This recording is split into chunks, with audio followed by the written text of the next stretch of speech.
stunning crystals at home using common household items.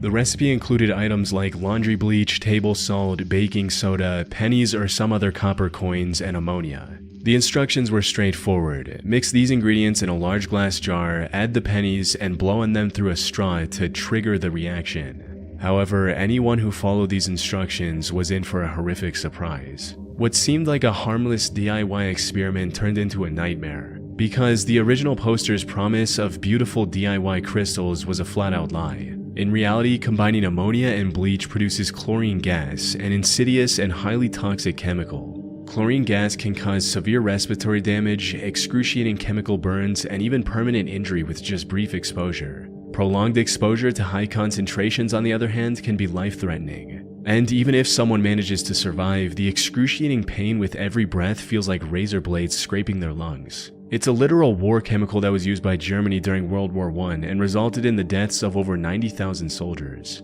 To make matters worse, the step involving blowing on the pennies with a straw wasn't just pointless. It ensured that anyone attempting this experiment would lean in closer to the jar, inhaling a much higher dose of the deadly gas. For someone to trick people into creating this deadly chemical in their home goes beyond the realm of simply trolling. It was calculated and downright malicious. The original thread has since been lost to time, leaving no way to determine just how many people fell victim to this cruel trick. However, I did uncover a reply posted just a few days later. In it, someone shared their horrifying experience of attempting the experiment, where instead of creating cool-looking crystals, they nearly died after inhaling the toxic fumes and had to spend a week in a hospital bed to recover. And from what I could find, he wasn't the only victim of this inhumane prank.